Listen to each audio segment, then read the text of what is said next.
नमस्कार दोस्तों, स्वागत है एक बार फिर से सिविल इंजीनियरिंग के इस महत्वपूर्ण वीडियो में।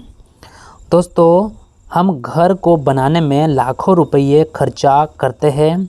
लेकिन कुछ ऐसी गलतियां कर बैठते हैं कि हमें लाखों का नुकसान भी हो जाता है। दोस्तों, यहाँ पर एक घर का काम किया जा रहा है और यहाँ पर जो घर है 15 बाय 45 फीट में बनाया जा रहा है। और दोस्तों, यहाँ पर अगर हम इस घर की ब्रिक वर्क का काम देखें, यानी कि ईंटों की चिनाई का काम देखें, तो कम से कम दोस्तों यहाँ पर 5 से 6 फीट की हाइट में यहाँ पर ब्रिक वर्क यानी कि ईंटों की चिनाई का काम कर दिया गया है। और दोस्तों, यहाँ पर अभी तक कोई भी ग्राउंड बीम को प्रोवाइड नहीं किया गया है। और दूसरी गलती दोस्तों यहाँ पर यहाँ पर ब्रिक वर्क पहले हुआ है और अभी तक कॉलम की कंक्रीटिंग नहीं हुआ है, यानी कि कॉलम का ढलाई अभी तक इस घर में नहीं किया गया है। अब दोस्तों यहाँ पर जैसा कि मैंने यहाँ के ठेकेदार से बात करी, तो उनका भी कहना है कि वह अब इस कॉलम को इस लेवल तक कंक्रीट करेंगे और ब्रिक लेवल तक कंक्रीट करेंगे और इसके ऊपर, इस ब्रिक के ऊपर अभी प्लिंथ बीम को प्रोवाइड करने वाले हैं, यानी कि प्लिंथ बीम अभी यहाँ पर देने वाले हैं। लेकिन दोस्तों,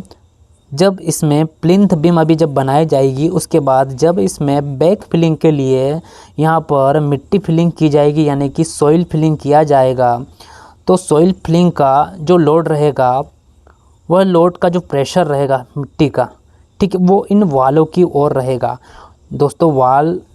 का नीचे से कोई पकड़ नहीं रहेगा, यानी कि नीचे कोई बीम तो नहीं दी गई है। यानी कि दोस्तों यह जो वाल है, जब सॉइल का प्रेशर वाल पर रहेगा तो यह वाल बाहर की ओर खिसक सकती है, यानी कि बाहर की ओर वाल डिफ्लेक्ट हो सकती है।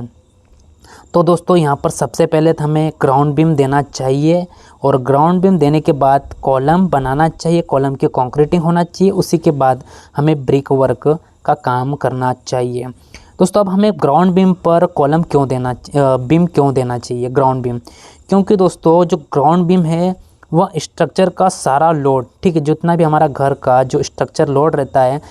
सारा स्ट्रक्चर का लोड अपने ऊपर कैरी करता है और बराबर रूप से सारा जो लोड रहता है बराबर रूप से सभी जगह बांट देता है। और दोस्तों, अब कई लोगों का कहना है कि हम थोड़ी थोड़ी हाइट में 2 बीम को कैसे प्रोवाइड करें, यानी कि 3-3 फीट की हाइट पर, 3 से 4 फीट की हाइट पर अलग अलग बीम प्रोवाइड करेंगे, यानी कि हमें लाखों का खर्चा और करना पड़ेगा। तो दोस्तों, अगर इस प्रकार की कंडीशन आपके घर बनती है तो सबसे पहले आप ग्राउंड बीम बना लें और उसके बाद दोस्तों अगर कम से कम 1 मीटर की हाइट तक या 1 मीटर से कम हाइट रहे, तो दोस्तों उस लेवल पर, यानी कि 3 से 3.25 फीट की हाइट अगर आपके ग्राउंड बीम से ऊपर होता है,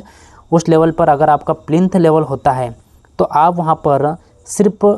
डीपीसी बना सकते हैं, यानी कि ओनली हम डीपीसी प्रोवाइड कर सकते हैं और उसके बाद हमारा प्लिंथ लेवल का ऊपर का काम हम कर सकते हैं।